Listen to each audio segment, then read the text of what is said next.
دعویٰ ہوتا ہے چین ہمارا سجن ہے, چین ہمارا دوست ہے. او بھائی دوست ہے تو اس سے کہو نا کہ برما تو تمہاری ایک چھوٹی سی ریاست ہے, چین کے بغیر تو وہ سانس بھی نہیں لے سکتا.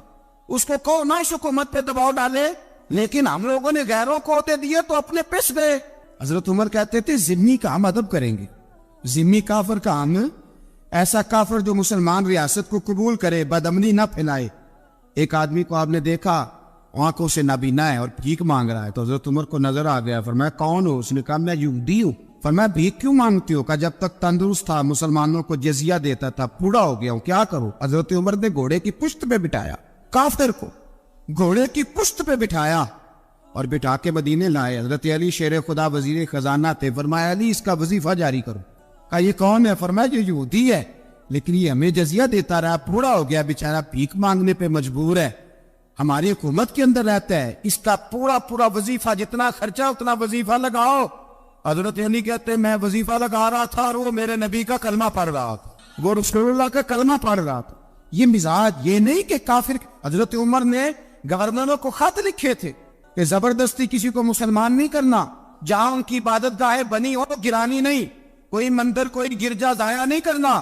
اسلام سب کو جینے کا موقع دیتا ہے, پر بے ایمانو ظالمو بدذاتو تمہیں یہ کہتا ہے کہ ہم تمہیں جینے کا موقع دیتے, تم بھی مسلمانوں کو جینے کا موقع دو. امام حسن ملنے, آپ یقین کریں میں جب اس واقعہ کو پڑھتا ہوں تو میرا دل جھوم جاتا ہے. میں کہتا ہوں یار ڈاٹا ہونا اپنی جگہ پہ, عشق ہونا اپنی جگہ پہ, انسان کا باوقار ہونا اپنی جگہ. جہاں کھڑے ہونا تھا وہاں یہ کھڑے ہوتے تھے, اور جہاں جھکنا تھا وہاں یہ. ان لوگوں میں اقبال نے کہا تھا تیری نگاہ ناز سے دونوں مراد پا گئے, عقلِ غیاب و جستجو عشق حضور و اس طرح. جہاں اگر آیا ہے سامنے کیسر و کسرا تو عمر جیسا دلیر کوئی نہیں, اگر سامنے آیا ایران کا بادشاہ تو عمر جیسا تگڑا کوئی نہیں, اگر آیا ہے سامنے غسان کا بادشاہ تو عمر جیسا عادل کوئی نہیں. لیکن اگر علی کا بیٹا آیا ہے, اگر فاطمہ کے لال پارے آئے ہیں, تو پھر فاروق اعظم سے جیسا محب کوئی نہیں, پھر ان سے جیسا پیار کرنے والا کوئی نہیں. اندر بیٹھے ہیں جناب عمر, اندر تنہائی میں کچھ وزیروں سے گفتگو ہو رہی ہے, میٹنگیں جاری ہے. آپ کے بیٹے ملنے آئے جناب عبداللہ ابن عمر, ابا جی ملنے میں, بات ٹھہرو بات کر رہا ہوں, کوئی نہ اندر آئے. صاحبزادہ باہر کھڑا ہے, تھوڑی دیر گزری تو امام حسن بھی آ گئے. کون آئے؟ آپ کو عجب ملے گا امام صاحب کا نام لینے سے, وہ سردار ہے جنتی. حسن تیری نسل پاک میں ہے بچہ بچہ نور کا, تو ہے نور تیرا سب کرانا. امام حسن آئے تو حضرت عبداللہ ابن عمر کو دروازے پہ کھڑے دیکھا. امیر المومنین کہاں ہے؟ کہنے لگے حضرت عمر کے بیٹے. کہنے لگے وہ اندر بیٹھے, کچھ میٹنگ ہو رہی ہے اور انہوں نے کہا کوئی اندر نہ آئے, لیکن آپ جانا چاہے تو چلے جائیں. تو انہوں نے کہا جب آپ باہر کھڑے ہیں تو مجھے کوئی اتنا ضروری کام نہیں, اور ابھی زور کی نماز تھوڑی دیر میں ہوگی, میں مسجد میں مل لوں گا امیر المومنین سے.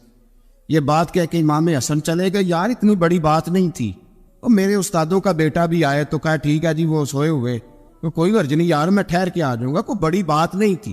دیکھا جائے تو بڑی بات نہیں تھی, پر بات بہت بڑی تھی, اس لیے کہ یہ خالی حسن نہیں, یہ حسن ابن علی ہے, یہ حضرت فاطمہ کے لخت جگر. حضرت عمر باہر نکلے, عبداللہ ابن عمر سے پوچھا کوئی آیا تو نہیں؟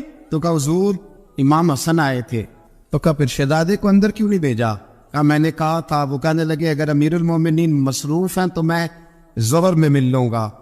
حضرت عمر رونے لگے. فرمایا بیٹے تو نے اچھا نہیں کیا. پھر مسجد نہیں گئے, سیدھے امام حسن کے دروازے دستک دی. امام حسن باہر آئے, کہا شہزادے آئے.